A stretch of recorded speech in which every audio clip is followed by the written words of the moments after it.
The swamp was awake before the tourists. Jack Rourke could hear it breathing.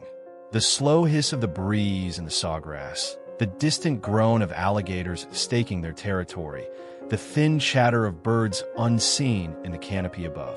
To anyone else, the Everglades might feel like an endless wetland, hostile and unnerving. To Jack, it was just another work site, one he'd spent decades keeping in one piece. The boardwalk stretched ahead of him in silver-gray planks, dew clinging to the weathered wood. Each nail, each beam, each wobbling post had been his care at one time or another. This morning was no different. His toolbox clinked at his side as he walked, heavy with wrenches, hammers, and screws. His knees ached with every step, but he never complained. He'd grown used to the aches, the humidity, the swamp's unforgiving nature. He stopped halfway down the boardwalk, setting his toolbox down with a grunt. The smell of wet earth rose thick and pungent from beneath. Something had been scraping here, long, winding marks across the mud, as if someone had dragged a garden hose through the soil. Jack crouched, frowning. "Damn kids," he muttered. Or maybe a gator dragged its tail. But the marks were too wide, too deliberate. They twisted and vanished into the reeds. Before he could think further, a group of tourists shuffled past, laughing and snapping photos of a heron standing motionless at the water's edge. Jack straightened, nodding politely as they passed. "Morning," he said, voice gravelly but warm. "Morning," a woman replied, barely glancing at him before whispering to her husband about how creepy the swamp smelled this early. Jack chuckled under his breath. Most people didn't understand this place. They came for pictures, for bragging rights, for a sanitized taste of wilderness. But the Everglades wasn't a zoo. It was a living, breathing thing, one that had no interest in accommodating humans. When the group's footsteps faded, Jack returned to the drag marks. He adjusted his cap, sweat already beading on his forehead despite the morning hour. Something felt off, though he couldn't explain what. He grabbed his crowbar, knelt, and pried loose one of the warped planks. The smell of rot stung his nose. He dropped down to his stomach, peering into the crawl space beneath the boardwalk with a flashlight. The beam cut through darkness, revealing beams slick with mildew, water pooled below, and roots twisting like veins. Something shifted in the shadows. Jack froze. The beam caught only a ripple in the water, a faint wave spreading across the surface. He exhaled slowly, muttering, "Probably a turtle. Or a gator." Still, the silence that followed wasn't right. No frogs croaking. No insects buzzing near his ear. The swamp had gone watchful. He shook it off. "Getting jumpy in my old age," he whispered, then eased himself under the boardwalk, toolbox dragged behind him. His flashlight bobbed across the beams as he inspected them, tapping here and there with his hammer. A beam creaked overhead as tourists walked across. Their laughter was muffled now, as if he were buried beneath their world. Jack thought briefly of his father, who'd worked the Everglades before him, patching docks and trails. "A man's got to leave things better than he found them," his father always said. Jack believed that. That was why he was here instead of at home sipping coffee. As he worked, he kept glancing at the water. The ripples had stopped, the surface glassy again. Still, the feeling of being watched pressed on him. Minutes passed. Sweat ran down his back. His hammer thudded against rotten wood. He replaced one beam, slid another into place, nails clinking as he worked. Then the planks above him trembled. Not from footsteps this time, but from something heavier. Jack stilled. His flashlight beam swung upward. A sound followed, a heavy, dragging scrape, like something shifting its weight across the wood. Jack whispered, "What the hell?" The beam of light caught movement. Something pale, patterned, glistening faintly. His breath caught. He thought he saw the curve of scales, thick as his forearm, disappearing into shadow. He blinked, heart thudding. Had he imagined it? Above, a child's voice laughed. Jack pressed himself flatter against the beams, sweat dripping into his eyes. He wanted to call out, warn them, but of what? He wasn't even sure what he'd seen. He raised the flashlight again, hand trembling. The beam passed over the muck, the roots, the slick beams. Nothing. Just nerves, he muttered. Alligators, maybe. That's all.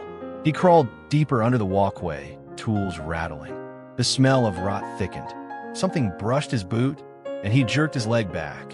Just a root, swollen with moisture. He cursed under his breath, then exhaled, forcing calm. The swamp shifted again. He heard it this time, water sliding a soft ripple. Jack turned the light sharply. Too late. Whatever it was had already melted back into the dark. "All right," he whispered, forcing his voice steady. "You don't want me here, I get it. Just let me fix this and leave you alone." He drove a nail into the beam, the hammer's echo muffled by the swamp.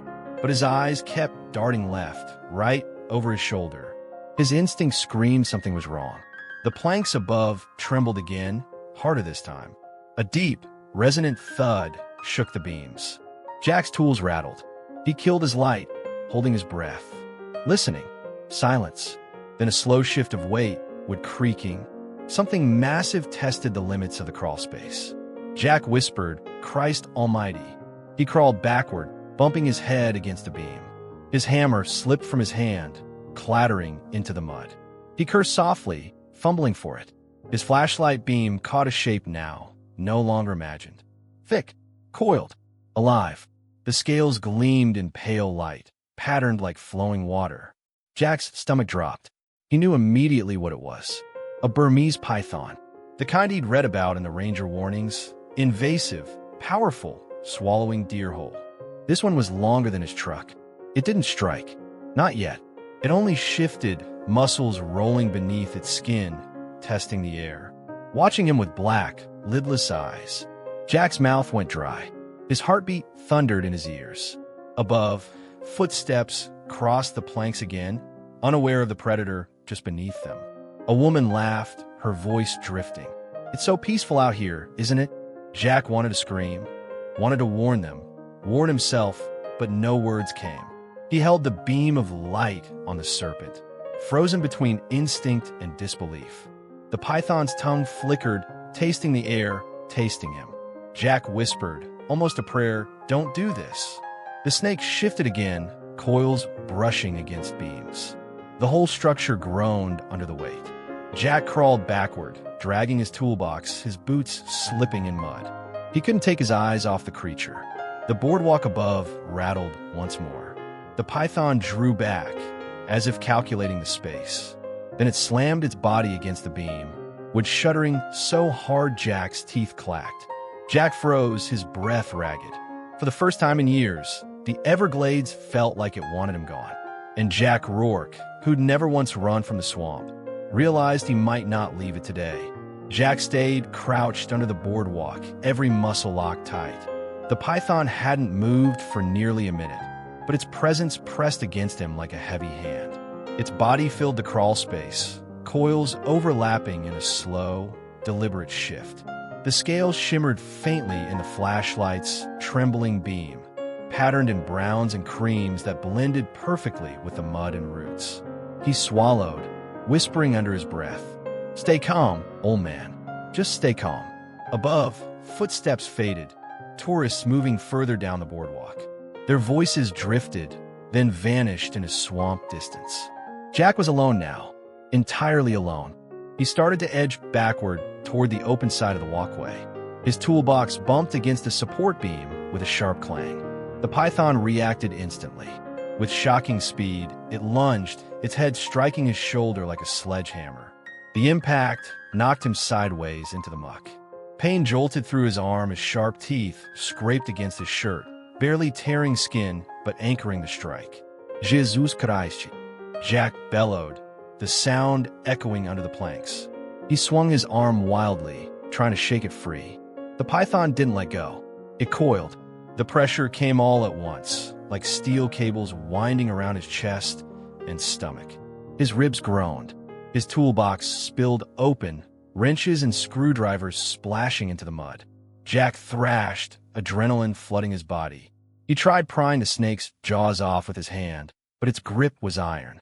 "Let go," he growled through clenched teeth. His breath came ragged, already restricted. The coils tightened. His back cracked against the beam. His hammer slipped from his grasp, sinking into the muck. He kicked against the wood, boots scraping for traction. His shoulder screamed where the snake had struck. Every breath came shallower, squeezed out by the crushing strength around him. "Not like this," he rasped, spitting swamp water. Desperation guided his hand to his scattered tools. His fingers closed on the cold handle of a screwdriver. He stabbed it downward, hard, into the mud. Not into the snake, but as an anchor. With his free arm, he clung to the beam above. He refused to let the python drag him fully into the water. The snake coiled tighter, its body grinding against his ribs. Black dots swam at the edges of his vision. Jack gasped, choking out a hoarse shout. "Somebody!" No answer, only the swamp. Above him, the faint shuffle of another set of feet crossed the planks. A tourist, maybe lingering. Jack tried again, louder this time, his voice breaking. "Help! Down here!" But his cry came out weak, strangled. To anyone above, it might have sounded like a frog croak or nothing at all. The python shifted, trying to pin him completely. Mud splashed as its coils dragged him sideways. His head banged against the toolbox. The flashlight rolled, its beam cutting across the slick scales. For a split second, Jack saw the python's eye, black, reflective, unreadable. His fear sharpened into fury. "Not today, you bastard." He fumbled blindly until his hand hit something heavy. The wrench. He gripped it, knuckles white, and with a guttural roar swung it upward. The wrench connected with the python's skull. A dull thud rang through the crawl space. The snake recoiled slightly, just enough for its coils to slacken by a fraction. Jack sucked in air like a drowning man. His lungs burned, chest heaving. He struck again, harder this time. The python's head whipped sideways, jaws unclenching. Jack shoved himself backward with every ounce of strength he had. "Move, move, move," he rasped, dragging himself toward the sliver of daylight at the edge of the crawl space. The snake didn't retreat. It surged forward again, its body thrashing against beams, shaking the entire structure. Mud and water splashed into Jack's face. He crawled desperately, toolbox scraping behind him, wrenches and nails scattering in the muck. His chest screamed with pain, his ribs surely bruised, maybe worse. The python struck again, jaws snapping where his leg had been seconds earlier. Jack kicked wildly, boot connecting with its snout. "Stay back," he shouted, though his voice cracked with panic. He clawed his way forward, half blind from sweat and swamp grit. His screwdriver anchor bent, nearly snapping under the strain as the python pulled against it. "Hold, damn you," Jack grunted, tugging himself closer to the opening.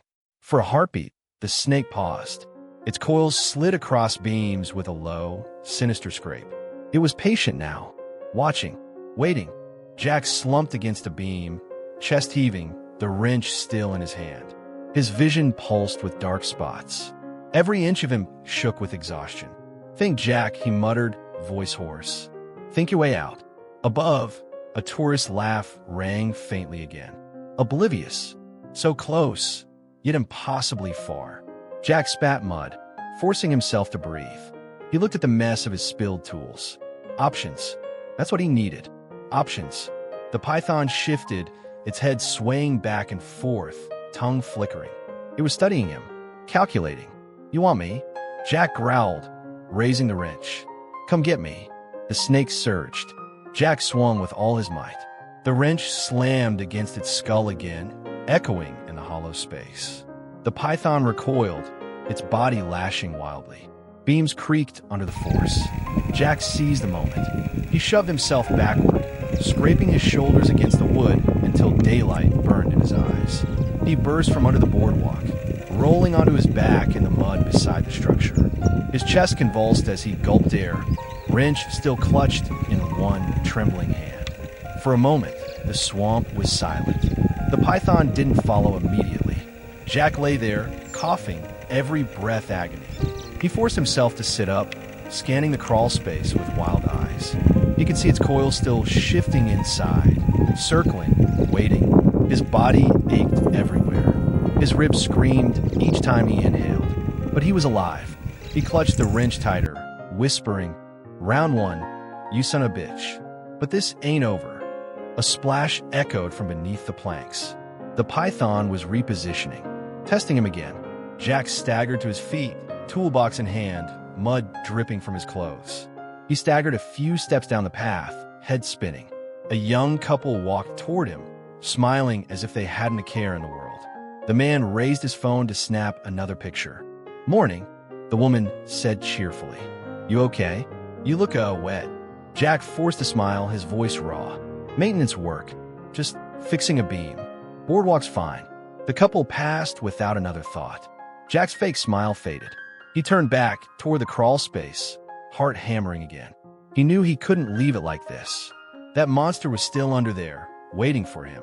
And the tourists above had no idea they were walking on planks inches above a predator large enough to swallow a manhole. Jack stayed crouched under the boardwalk, every muscle locked. The python hadn't moved for nearly a minute, but its presence pressed against him like a weight. Its coils shifted lazily in the dark, thick as fence posts, sliding across beams slick with mildew. His flashlight trembled in his hand, the thin beam tracing across scales that seemed endless. He whispered to himself, voice barely audible, "Stay calm, Jack. Just stay calm." Above, the footsteps of tourists echoed, muffled by the planks. Their laughter floated down, distant, out of place. They had no idea what lurked beneath their feet. No one did. Jack was alone with it. He eased backward, inch by inch, his toolbox bumping against the support beam with a metallic clang. The python reacted instantly. Its head shot forward, faster than his eye could follow. The strike landed hard against his shoulder, knocking him sideways into the muck. He felt the scrape of curved teeth through fabric, anchoring for just a second before releasing. "Jesus Christ!" Jack bellowed. The cry echoed under the walkway, sharp and raw. He swung his arm wildly, trying to throw it off. The python didn't retreat. It wrapped. The coils tightened around his torso with brutal speed. His ribs compressed, a white-hot ache flaring across his chest. The air punched out his lungs. His toolbox spilled open, wrenches and nails splattering into the mud. Jack thrashed, clawing at the snake's scales. "Get off me!" he roared, but the pressure only grew worse. His back cracked against the beam, sparks of pain shooting down his spine. He gasped for air. Nothing came. The coils squeezed harder, ribs groaning under the force. His vision blurred at the edges, black creeping inward. "Not like this," he wheezed, spitting mud. His hand clawed blindly through the muck until it closed around something cold and solid. A screwdriver. He rammed it into the ground as an anchor, hooking his arm around a beam above. He would not let the python drag him into the water. But the serpent's power was immense. Each coil pressed deeper, grinding bone. Jack's lungs screamed for air. He croaked, "Help! Somebody!" The sound was pitiful, strangled by pressure. Above, footsteps pattered, but no one stopped. A child laughed. His cry blended into swamp noise. No one would hear him. The python shifted, dragging him sideways. His skull cracked against the toolbox. The flashlight rolled, its beam slicing across the monster's head. For a heartbeat, Jack saw the black, unblinking eyes staring back at him. Rage rose where fear had been. "Not today," Jack rasped. His hand slammed against another tool in the mud, a heavy wrench. He gripped it tight, lifted, and with a guttural roar brought it down across the python's skull. Thud! The snake recoiled, slackening just enough for Jack to suck in a ragged gasp of air. He coughed swamp water, ribs screaming. He swung again, harder this time. The wrench struck true. The python's jaws opened, releasing him. Jack shoved himself backward, scraping through mud and debris, dragging his battered body toward a shaft of daylight at the crawlspace edge. "Move, damn it," he groaned, each inch a war. The python wasn't finished. Its body lashed, striking beams, shaking the entire walkway. Water splashed, roots tore. Jack's anchor screwdriver bent under the strain, nearly snapping. He crawled faster, lungs burning. The snake surged again, jaws snapping inches from his leg. Jack kicked wildly, boot connecting with its snout. "Stay back," he shouted hoarsely, voice half broken. The serpent coiled, patient now, tongue flickering, watching, calculating. Jack's chest heaved, every rib aflame. He clutched the wrench tighter, forcing strength into his trembling hand. "You want me?" he growled through clenched teeth. "Come get me." The python lunged. He swung with all he had left. The wrench smashed into its skull, echoing through the crawlspace. The serpent recoiled, body thrashing against beams with bone-rattling force. Jack seized the moment. He clawed his way out, scraping his shoulders raw against wood. Daylight burned his eyes. He burst into the open air, rolling onto his back in the mud beside the walkway. He lay there gasping, chest convulsing as breath returned in ragged gulps. The wrench was still clenched in his shaking hand. The swamp was silent again. Too silent. He sat up slowly, coughing swamp grit from his throat, and turned toward the crawlspace. The python's coils were still shifting in shadow. It hadn't retreated. It was waiting. Jack staggered to his feet, toolbox clutched in one arm, body screaming with pain. His ribs felt cracked, each breath a stab. But he was alive. A voice startled him. "Morning!" He turned sharply. A young couple walked along the boardwalk, smiling, the man holding a phone out for photos. The woman tilted her head. "You okay? You look wet." Jack forced a laugh, tried to steady his voice. "Maintenance work. Just fixing a beam." They smiled politely and walked on, oblivious. Jack's smile vanished the moment their backs were turned. His eyes went back to the crawlspace. The python shifted, coils rippling like living ropes beneath the planks.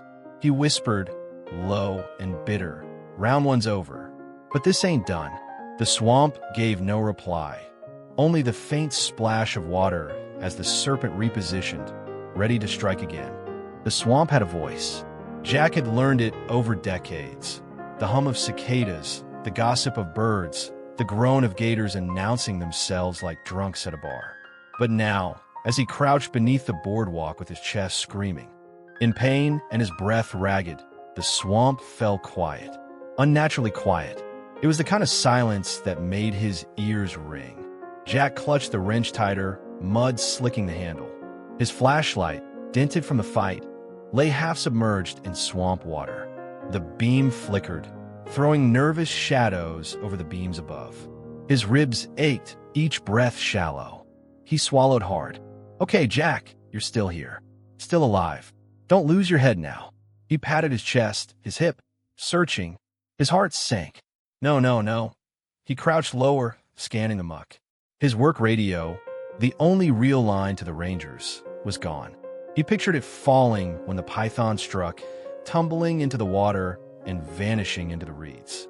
He cursed under his breath, the sound sharp in the silence. "Great. Just great. You're cut off, old man. Just you and the monster." He leaned against the support beam, ribs stabbing with pain.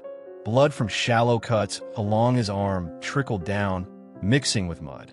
His pulse hammered in his temples. Something shifted in the shadows. Jack whipped the flashlight toward it. The beam caught water rippling in a slow circle, then nothing. Just black water, slick roots, beams dripping condensation. His voice cracked. "Where are you?" The silence pressed back, heavy and suffocating. Above him, a tourist's laugh carried faintly, then another. A group walking the planks, just feet above his head. Their footsteps thudded softly, innocent. Jack's chest tightened, not just from pain. He wanted to shout, to warn them, but his throat closed. What would he say?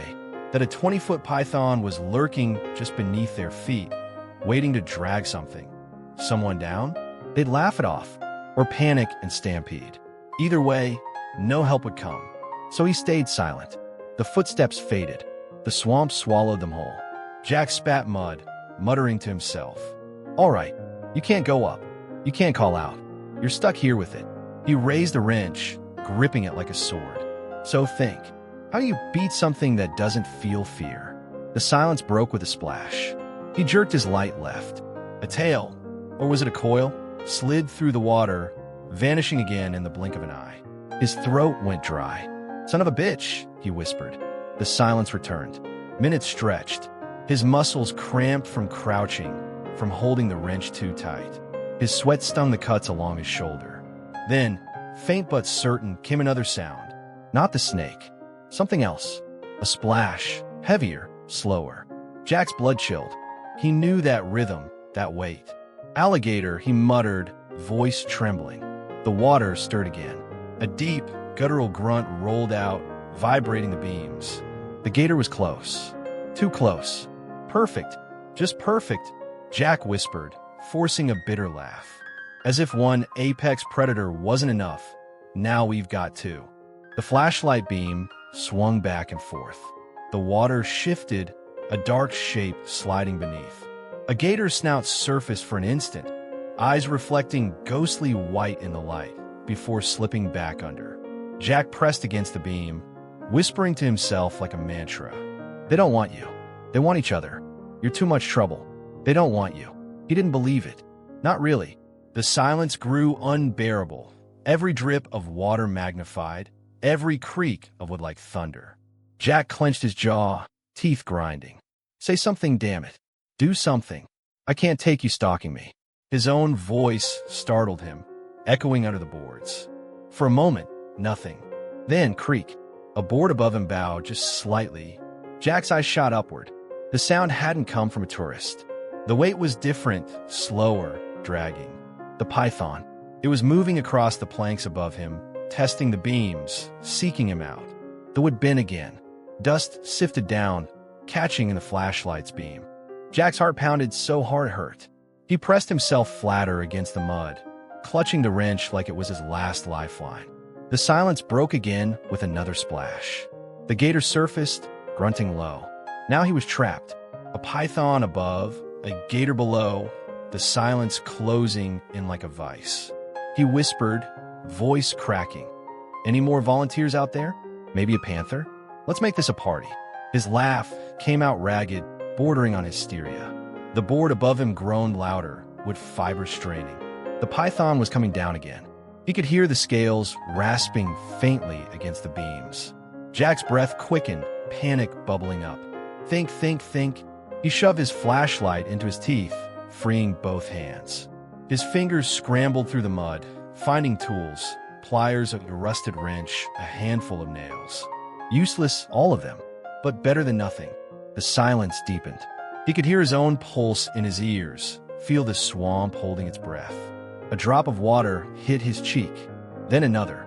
Not from rain, from above. Something wet dripping through the planks.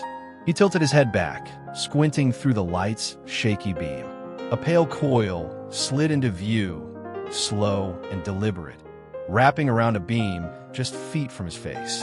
Jack froze, lungs burning as he held his breath. The silence ended. A sudden splash behind him, loud, violent. The gator lunged at something in the water, jaws clapping shut with a thunderous crack. Jack flinched. The python struck at the same moment. The water roiled in chaos, splashes, snarls, and a hiss that curdled Jack's blood. He pressed himself against the damp beam, every muscle trembling, wrench raised like a holy relic. Somewhere in the swampy dark, the python and gator clashed in a spray of water. The sound was raw, primal, a reminder he was in their world, not his. Jack clenched his teeth, whispering through the flashlight still gripped between them. Keep fighting each other. Forget about me. But the silence that followed was worse than the noise. The swamp absorbed it, returned to its watchful stillness. Jack's chest heaved, pain shooting down his ribs. Then voices, distant at first, carried over water, but real. Nah, I'm telling you, they don't come this far up, not this time of year. A second voice, calm, deep, deliberate. You don't know the swamp like I do, Eho. They go where the food goes. Jack's head snapped toward the sound, heart racing. People, not tourists. He knew the difference instantly. These were locals. Their voices carried a weight, a rhythm shaped by years in the Everglades. He forced air into his lungs and shouted, voice raw. Hey, down here, help. The voices stopped. The swamp listened too. A pause. Then the deeper voice again, closer now. Did you hear that? Could be a gator splashing. No, that was a man. Jack gripped the beam, lifting his voice again despite the pain. I am stuck. Under the boardwalk. Please. Footsteps echoed overhead. Not careless like the tourists earlier, These were deliberate, careful steps. A beam of light cut through the gaps in the planks, sweeping over the swamp until it caught him. "There, you see him," the deeper voice answered, steady and controlled. "I see him. Stay back, kid. Let me go down." Jack squinted against the flashlight. A figure crouched above, strong silhouette outlined in the beam. A broad-shouldered man with sun-weathered skin and a face lined by years outdoors leaned over the railing. A fisherman's cap shadowed his eyes, but Jack caught the sharp glint of them, alert, focused. "You hurt?" the man called down. Jack coughed, raising his wrench. "Bruised, cut up but alive. The damn snake's down here. A big one." The man didn't flinch. "Figured. Name's Luis. I fish these waters. Hold tight. I'll get you out." His calmness was like a rope tossed in the dark. Jack clung to it. A younger man's voice, nervous, chimed in. "Luis, you serious? That thing could still be under there. We should call it in." Luis didn't look away from Jack. "By the time someone comes, he'll be gone. Or dead." Jack felt a flicker of hope, fragile but real. "He's right. It's waiting. I can feel it." Luis disappeared from view. Jack heard the clink of metal, the shuffle of rope. Then a coil of it unrolled, dangling down between the beams. "Can you climb?" Luis asked. Jack eyed the rope, chest aching. His arms shook just from holding the wrench. "I'll try." He reached up, pain screaming through his ribs. His fingers slipped once, twice. He bit back a cry, mud caking his skin. Above, Luis steadied the rope. "Easy. Don't fight your body. Use your legs. Grip and rest. Grip and rest." Jack tried again. He managed a foot up, then another, but his strength faltered. The rope burned his palms. "I can't," his voice cracked. He slid back down, splashing into the water. Panic surged. Every ripple felt like a warning. The python was close. Luis swore under his breath. Then louder. "Hold on. I'm coming down." The younger voice protested immediately. "Luis, don't. You can't fight that thing barehanded." Luis ignored him.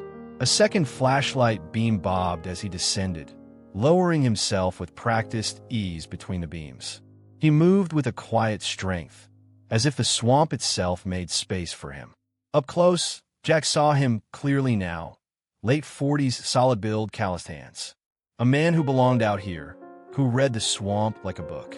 Luis crouched in the muck beside him, scanning the water with sharp eyes. He smelled faintly of brine and tobacco. "You weren't lying," he murmured. "Something big's here." Jack swallowed hard. "You don't know the half of it." Luis glanced at his wounds, then at the rope. "All right, we do this together. I'll boost you up, then follow. Keep your eyes open. If it comes back, we won't get a second chance." Jack nodded weakly. "You sure you want to risk this?" Luis gave a half-smile, faint but steady. "I pulled friends out of worse. You're not dying under a boardwalk, amigo. Not while I'm here." The words hit Jack harder than he expected. Luis braced himself, cupping his hands. "Foot here. I'll lift." Jack obeyed, gritting his teeth against the pain. Luis heaved, his strength undeniable. Jack's hands found the rope again. This time, with Luis pushing, he rose higher, closer to the gap in the planks where the younger man, nervous but willing, reached down.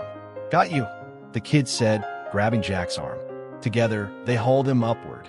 Jack's chest screamed, vision swimming, but he felt air shift. He was out of the swamp, sprawled on the planks, gasping. Below, Luis stood knee-deep in water, flashlight beam scanning. "Luis, get up here," the kid urged. Luis didn't move right away. His gaze fixed on the dark water, body tense. Then, slowly, he began climbing the rope. His movements were precise, deliberate. Halfway up, the swamp broke. Water exploded as a massive coil surged upward, striking where Luis had just been. Wood splintered, the boardwalk groaning. "Luis!" Jack screamed, lunging despite his pain. Luis swung against the beam, gripping the rope tight. His face was calm, almost too calm.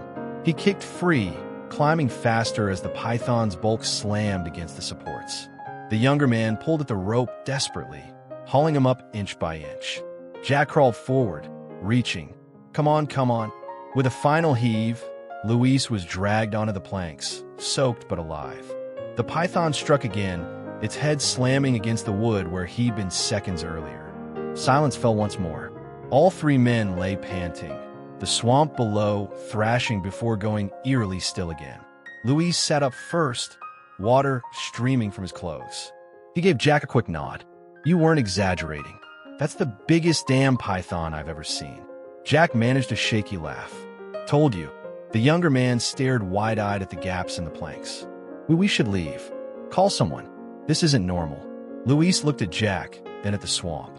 His jaw tightened. "No, this isn't just one snake. This is a problem. If it's bold enough to strike under the boardwalk, it won't stop here." Jack caught his meaning, dread settling in. This wasn't over. The python had shown itself, but it wasn't done hunting. Luis stood, offering a hand to Jack. His grip was steady, firm. "You live because you fought back. Now I need to figure out how to finish this before someone else doesn't." Jack took his hand, forcing himself upright. His body screamed, but he met Luis's eyes. "Then we go after it." Luis nodded once. No fear, no hesitation, just resolve. Together, the swamp settled into uneasy quiet after the python's attack, the broken planks still trembling from its force. Jack leaned on the railing, sweat and blood drying sticky on his skin. His ribs screamed, but the ache was drowned out by the adrenaline still roaring in his veins. Luis crouched, wringing swamp water from his shirt. He moved with deliberate calm, though his chest rose and fell heavily. The younger man, slight, jittery, barely more than a kid, paced in nervous circles, muttering under his breath. Jack finally broke the silence. "That thing isn't just hunting for food. It's got no fear of us. That's the part that scares me." Luis looked up, steady gaze cutting through the gloom. "It's not the first I've seen bold enough to stalk people, but it's the biggest." The kid stopped pacing. "You two are crazy. We almost died back there.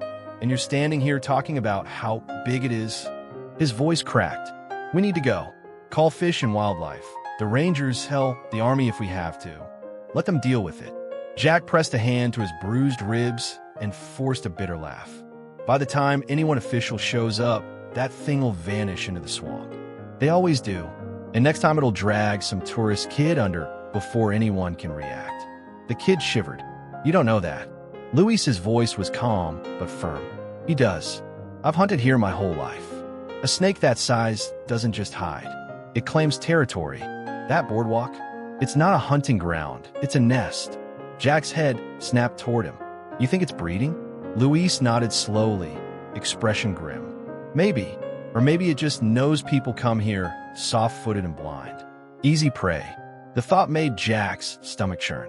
He could still hear the faint laughter of tourists overhead, just hours ago, before the swamp fell silent. Jack turned toward Luis. "So what's the play? You've hunted gators, snakes. How do we take something like that down?" The kid threw his hands up. "Take it down? Are you hearing yourselves? You need guns, traps, hell, a flamethrower." Luis ignored him. His eyes stayed locked on Jack's. "We do it smart. Steal, light, leverage. A snake is strong, but it's predictable. It strikes, it coils, it commits. You give it something to commit to, and you use that against it."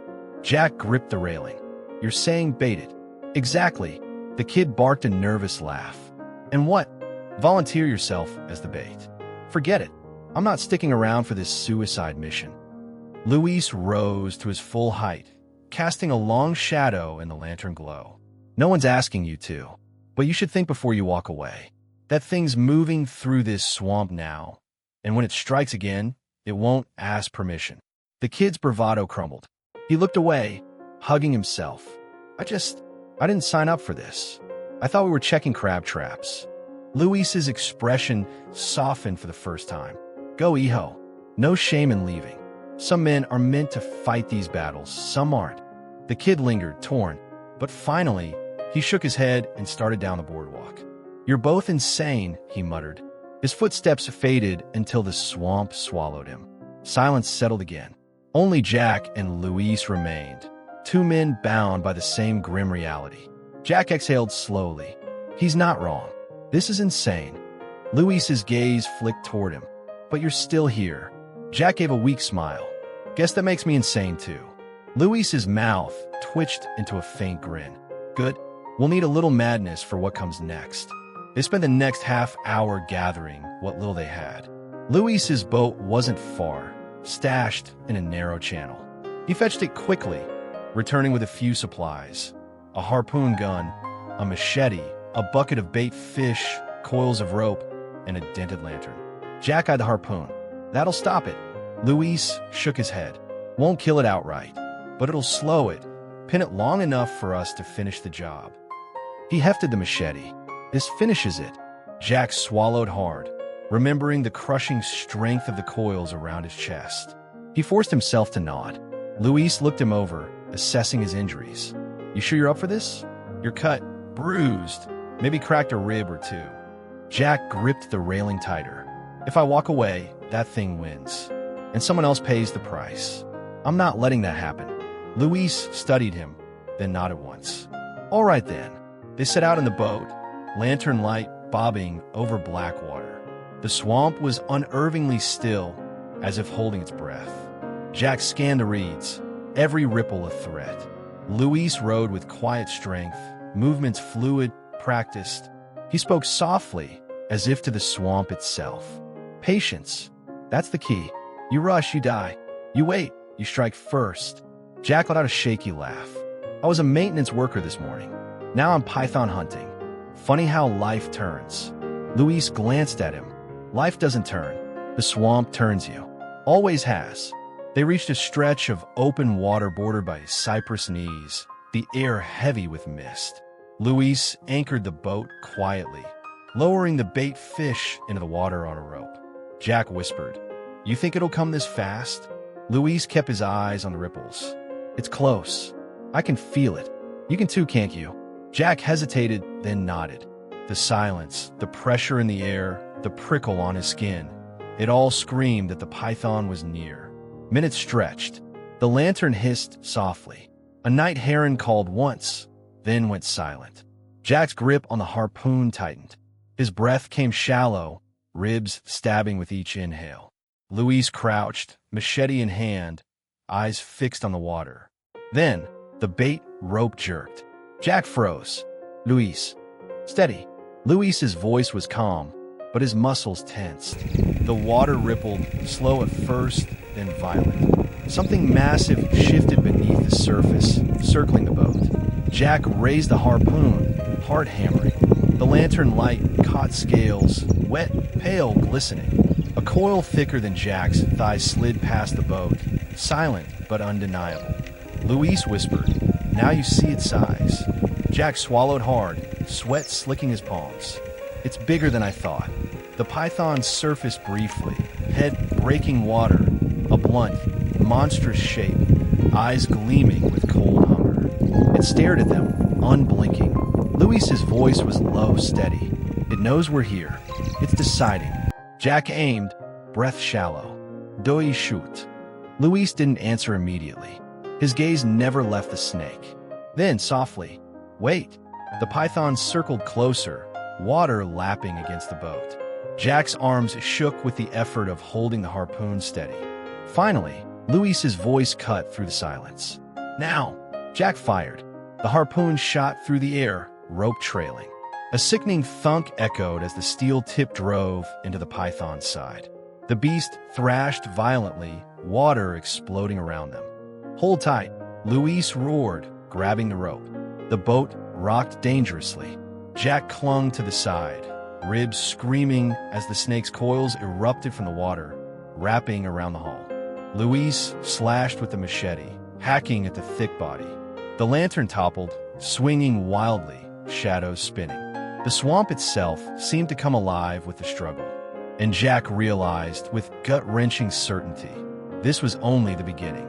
The python's thrash was relentless.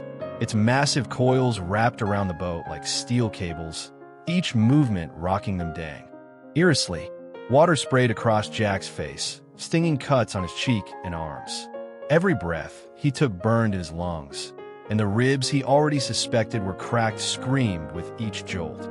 Luis held the machete tight, swinging at the coils as they slammed against the hull.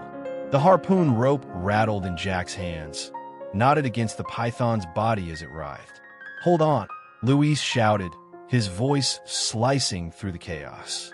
"Don't let it tip the boat." Jack's knuckles were white, sweat and mud caking them as he braced against the side. "I'm trying. It's too strong." The boat pitched violently.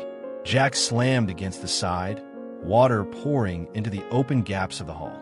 The python's head rose above the water, eyes black and unblinking, jaw flicking as if tasting the air for weakness. Luis swung the machete again, slicing into a thick coil. The python hissed, a low, menacing vibration that rattled the planks and sent ripples across the swamp. Jack ducked instinctively. "It's gonna crush us." Luis's eyes were steel. "Not if we work together." "Steady. Hit where it bends." The boat lurched again, almost tipping over completely.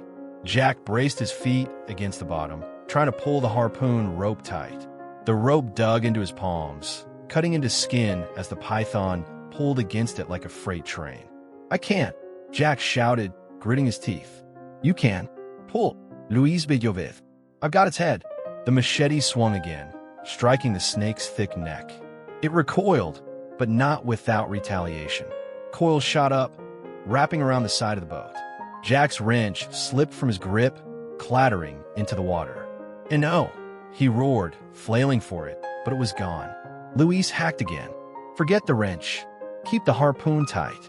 Jack tugged with all his strength. The rope creaked ominously, straining against the python's bulk. Every muscle screamed. He heard a snapping sound. The rope frayed at the edges. "We're not done yet," Luis shouted, planting his feet, swinging with both arms. The machete connected with a heavy thud. The python shrieked, coiling violently in the water. The boat rocked again, sending Jack into the side, chest slamming against wood. He gasped, taste of blood and mud in his mouth. I can't hold it." Luis met his eyes, calm but commanding. "Yes, you can. Look at me. Pull and hold. Trust your strength." Jack drew a ragged breath and dug in with everything he had left. Muscles burned, ribs screamed, but the rope held, just barely. The python thrashed again, but the harpoon had pierced deep, slowing its movements. The swamp around them seemed to watch. Frogs croaked nervously. A heron shrieked and took flight. Even the trees swayed as though they were holding their breath. Luis slashed again, driving the machete into the python's head. The snake hissed, lashing violently, tail thrashing, water spraying like bullets. The boat tipped perilously, and Jack grabbed Luis's arm to steady himself. "Don't stop," Luis shouted. "One more push, and it's ours." Jack's hands shook violently, gripping the rope like his life depended on it, because it did. He pulled with every ounce of energy, muscles straining to the point of cramping. The harpoon lodged deeper. The python screamed in fury, thrashing with everything it had, but its bulk slowed. A sudden snap echoed through the swamp, the frayed rope tearing. Jack froze, heart hammering. Luis saw it, eyes narrowing. "Hold the boat. Hold it." Jack dug his feet into the bottom, clutching the rope even as fibers shredded, every second stretching into eternity. He met Luis's gaze. I can't." "Yes, you can," Luis shouted, voice unwavering. He swung the machete again, striking the python's head with precision. The snake shrieked, uncoiling partially as pain flared. Jack took a deep, shaking breath and pulled one last time. With a violent, wet thunk, the python lurched, its head pinned, coils slackening under the combined assault. They were still in danger, but they had a foothold. The boat rocked violently, water sloshing over the sides. Jack's ribs screamed with every motion. "We're not done. Not by a long shot." Luis nodded, voice low, deadly calm. "No, but now we have the advantage. It's tired. Slow. Hit it again, and we finish this." Jack lifted the harpoon, hands trembling. His eyes caught the python's head, now writhing weakly in the water. He pressed his lips together, summoning every ounce of focus he had left.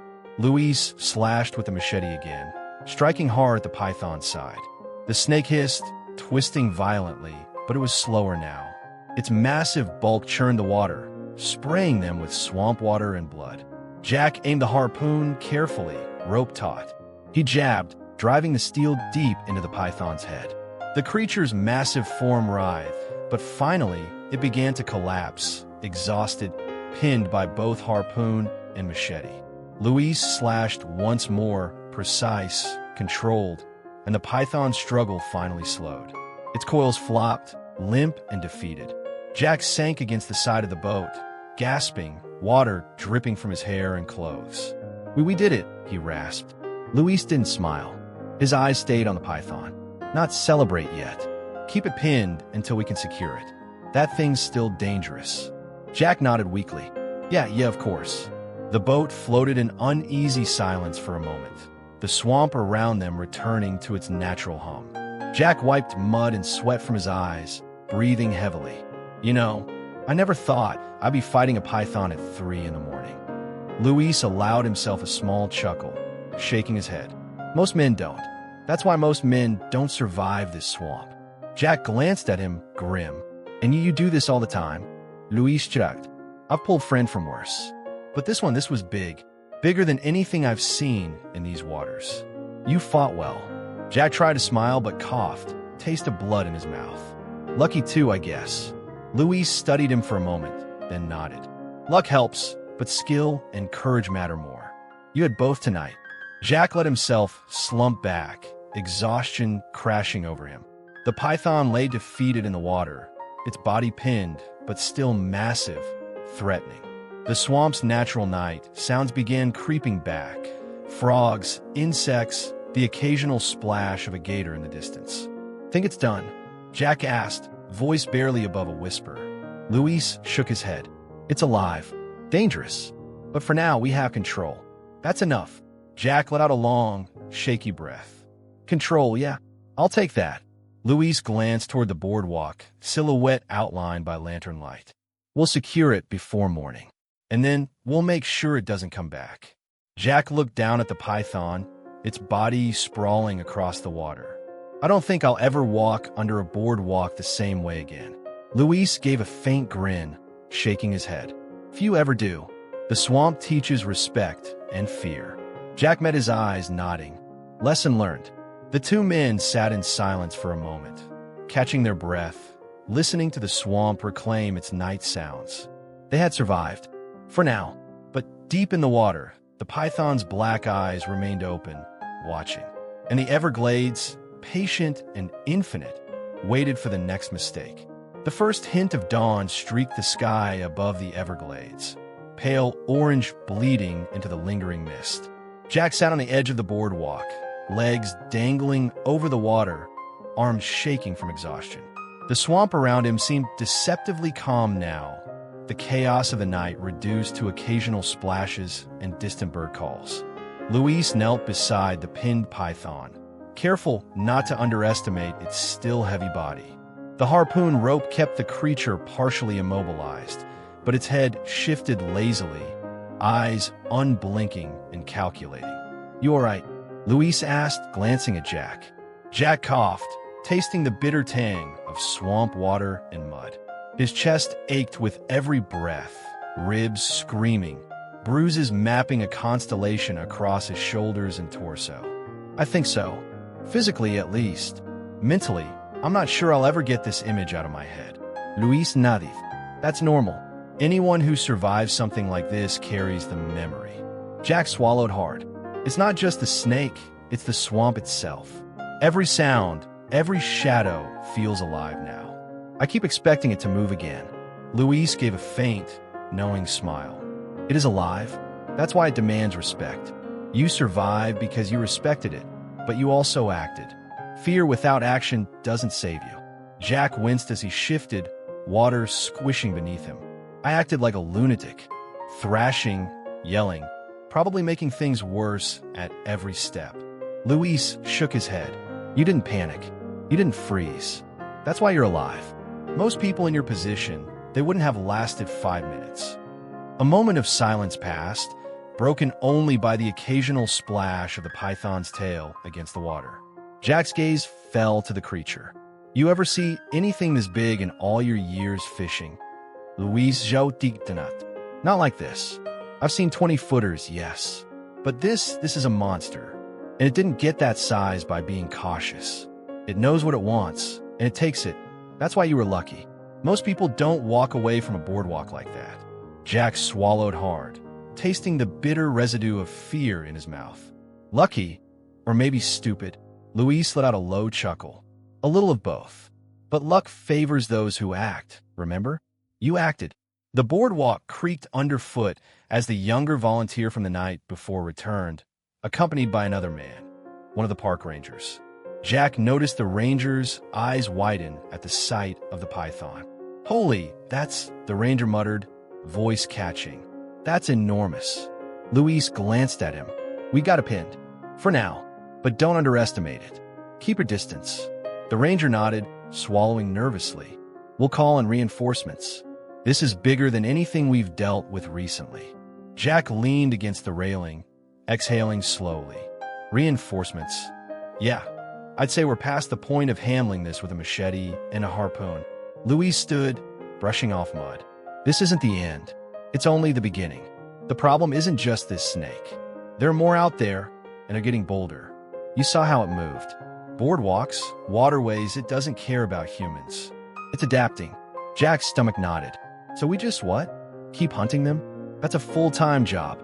Luis's gaze was steady, unflinching. Somebody has to, and tonight, you proved that ordinary men can make a difference. But the swamp doesn't forgive mistakes. That snake could have ended you, and there will be others. The ranger approached, voice calm but authoritative. We need to secure the area and document this. We'll need photos, measurements, everything. It's critical for removal efforts. Jack's hand brushed against his ribs, still tender. I'm happy to help, but I'm not doing another night like that anytime soon. Luis chuckled softly. I hear you, amigo. Most men don't. Jack's gaze returned to the python, lying coiled and subdued in the water. He could see its head rise slightly, black eyes glinting. Even pinned, it radiated a primal intelligence. A chill ran down his spine. Luis crouched beside him. You did good, Jack, but don't let it fool you. It's still alive, still dangerous, still thinking. Jack nodded, swallowing hard. I keep thinking about what would have happened if you weren't there. Or if I hadn't grabbed the harpoon. Luis placed a reassuring hand on his shoulder. Then we wouldn't be talking now. You survived because you adapted. That's what matters. The ranger cleared his throat, snapping both men's attention. We'll need to transport it. You'll both need to step back. Jack and Luis exchanged a glance. The fight had been brutal, but watching the python now, alive, massive, and still aware, it felt like the swamp was exhaling, settling into a watchful patience. Luis nodded. Let's do it carefully. Rope it securely, avoid its head. We're not out of danger yet. As they worked, Jack couldn't help but notice the swamp around them, alive in subtle ways. A heron lifted silently from a cypress knee. A splash hinted at movement beneath the surface, and somewhere, a gator observed from afar. The Everglades was not forgiving, not ever. Jack murmured, almost to himself. It's like this place, it's alive.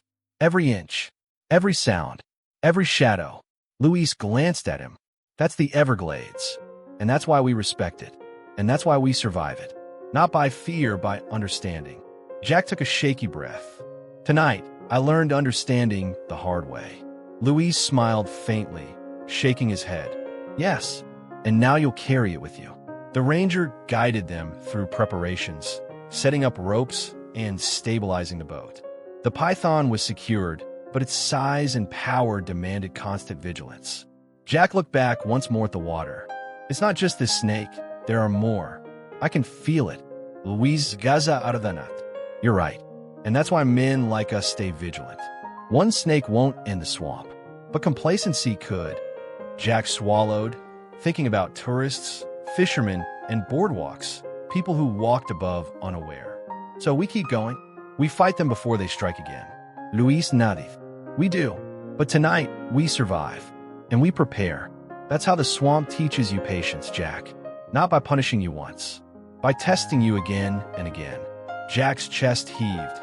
pain radiating through his ribs, but he felt a strange steadiness return. They had fought, survived, and learned. The python lay subdued, but the swamp around them was endless, patient, and relentless. Louise clapped him on the shoulder.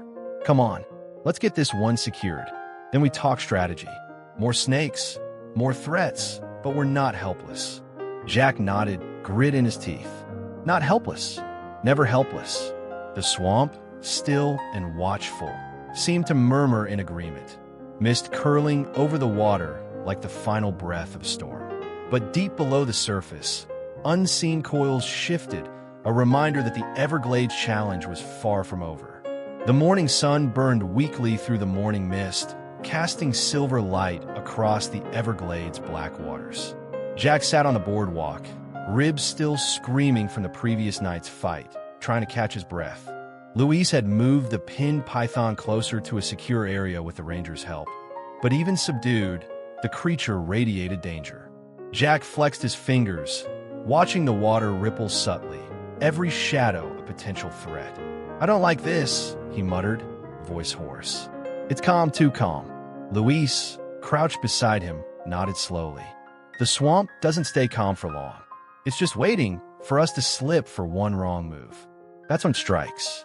A truck rumbled along the boardwalk, a ranger's vehicle bringing reinforcements, 2 more wildlife officers, and a couple of Python Challenge volunteers carrying ropes, nets, and tracking equipment. "Jack, you all right?" called one of the volunteers, a young woman with determination etched on her face. Jack forced a tired smile. "Survived so far," he rasped. "But don't look at me like I'm ready for another round." Louise stood, brushing off mud. "You might be, whether you like it or not. This snake isn't the only one out here. If it's bold enough to attack a boardwalk, there could be more nearby." One of the rangers, a tall man with a no-nonsense demeanor, surveyed the scene. "We've got the pinned snake under control, but we'll need to transport it to the holding facility. I want everyone alert. This creature is dangerous, even sedated, and there's no guarantee it won't fight back." Jack's stomach nodded. "Transport it? You mean get in the truck? We're supposed to put that in a truck?" He gestured toward the massive python coiled in the water. Luis nodded.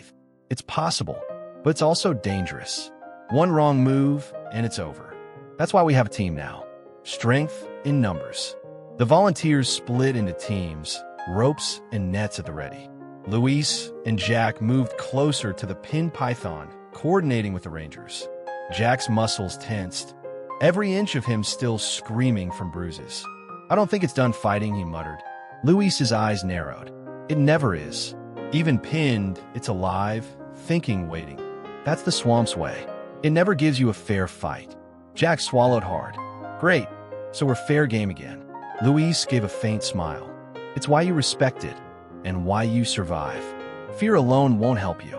Jack's muscles screamed, but he heaved with all his strength, keeping the rope taut as the second snake circled dangerously close. The volunteers moved quickly, trying to form a barrier with nets. The swamp seemed alive, testing every nerve, every reflex. Jack felt a sharp pang in his side as a coil brushed against him. More than accidental contact, almost deliberate. Pain flared, and he gritted his teeth. "God damn it!" Luis barked instructions, voice firm over the chaos. "Stabilize the first one. Everyone else fend off the second. Focus." Jack dug his feet into the boardwalk, pulling with every ounce of strength. The pinned python shrieked in frustration, thrashing violently, but it couldn't escape. The second python circled again, calculating, waiting for an opening. Luis Isgu, in connecting with its head, forcing it back slightly. Jack managed to grab a harpoon, using it to wedge between the second snake and the pinned one. The tension was unbearable. Water splashed over the sides, ropes twisted, hearts pounding. Every second felt like an eternity. Finally, with coordinated effort, the team managed to push the second python back into reeds, retreating slowly but steadily. The pinned snake, exhausted, finally went limp again. Jack sank to his knees, chest heaving. We did it. For now. Luis leaned against the railing, catching his breath. For now. But there's more out there. They adapt. They wait. The swamp doesn't forgive complacency. The ranger nodded, stern. We'll transport this one carefully. But you're right, there could be others. We need to map the area, track movements, and warn the public. This isn't over. Jack looked at the water, watching the shadows shift beneath the surface. The swamp was patient, infinite, and relentless. Every ripple, every shadow, hinted at unseen predators. Luis clapped a hand on his shoulder. You survived twice now. That counts for something. But the swamp always has the next challenge ready. Always. Jack swallowed hard, nodding. Then we keep going. We stay alert. We don't let our guard down. Luis gave him a sharp nod. Exactly. The python taught us something last night. Strength, patience, respect. And that lesson isn't just for tonight. Jack glanced at the distant reeds, thinking of all the hidden dangers lurking beneath the water. I hope we're ready for the rest of them. Luis's eyes hardened. We have to be, because the swamp doesn't wait for anyone. The Everglades, silent and watchful, seemed to agree.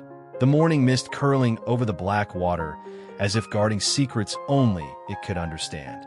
The sun had fully pierced the morning mist, bathing the Everglades in a harsh, golden light. Jack leaned against the railing of the boardwalk, ribs still screaming from yesterday's battle, hands shaking slightly from fatigue.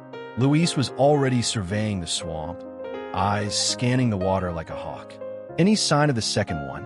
Jack asked, voice hoarse. Luis shook his head. Not yet, but it's out there. They always are. Jack swallowed hard. I feel like this place has 100 eyes, all watching us. Waiting. Luis gave a faint grin, though it didn't reach his eyes. Then we better be ready to move. The swamp rewards caution, but it punishes hesitation. We're past caution now. The reinforcements had grown in number since yesterday.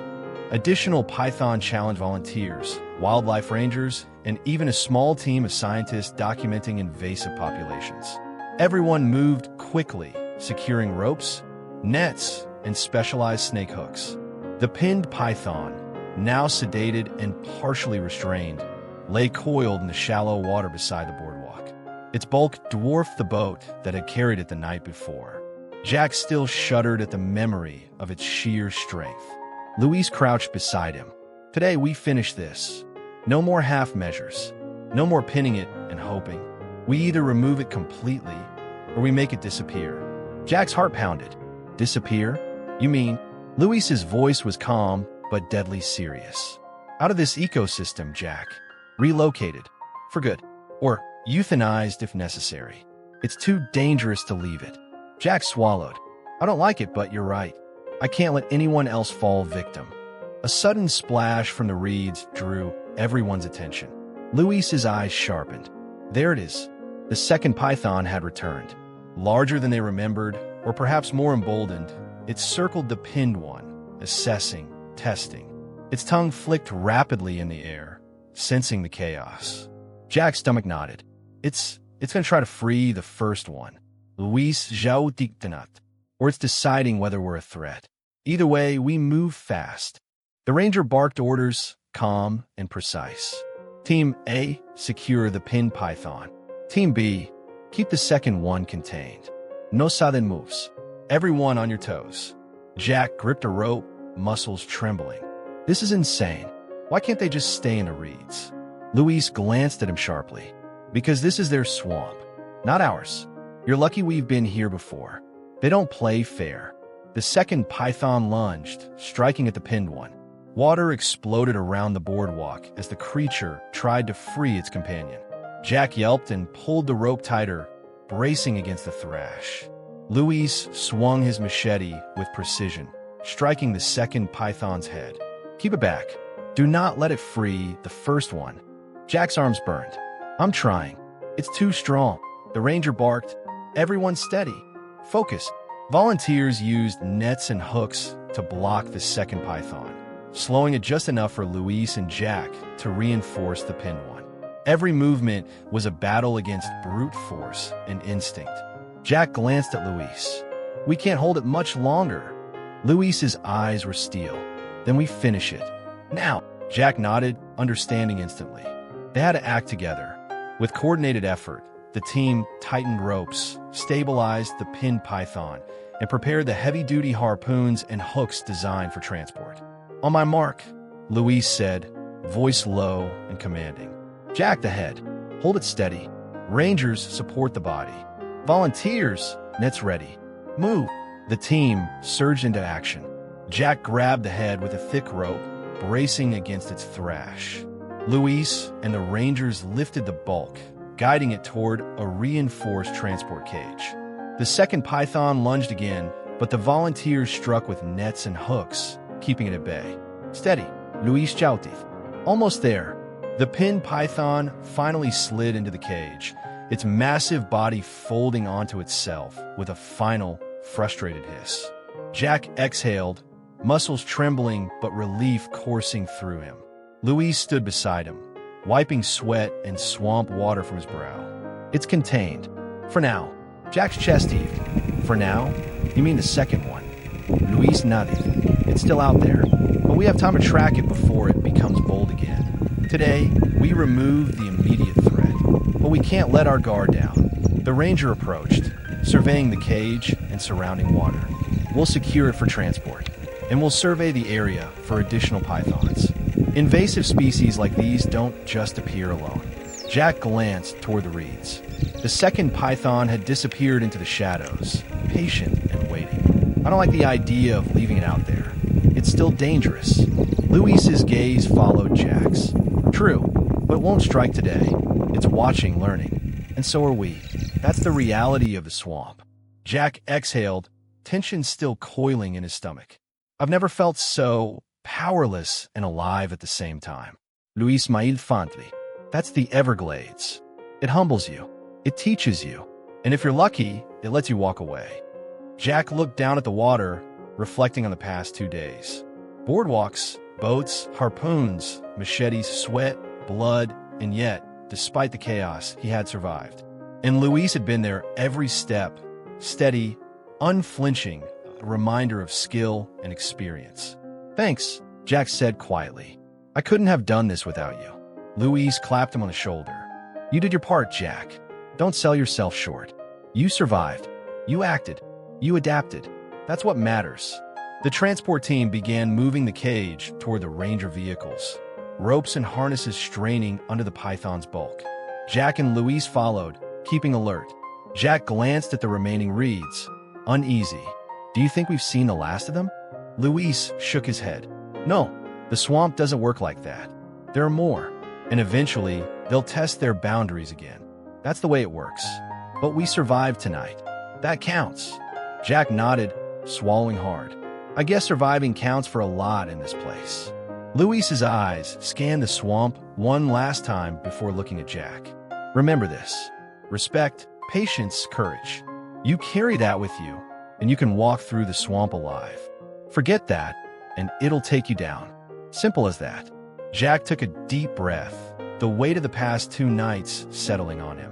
"I'll remember. I won't forget. Not after this." The Everglades seemed to exhale, mist curling over the water as if the swamp itself was acknowledging their survival. But deep beneath the surface, unseen coils shifted. Shadows moved. The Everglades were infinite, patient, and relentless. And as Jack and Luis walked back toward the vehicles, exhaustion heavy in their limbs, both understood one unshakable truth. Survival in the swamp was never permanent. Only temporary victories mattered. And only those who respected the Everglades would see another sunrise. Jack glanced at Luis, tired but resolute. "So, we stay ready, huh?" Luis gave a faint grin. "Always. The swamp doesn't rest. And neither do we." Jack nodded, taking in the vast, endless water and shadows. He knew they had one today, but the Everglades had already begun planning its next test. And deep down, he knew one thing. He would never, ever walk under a boardwalk the same way again.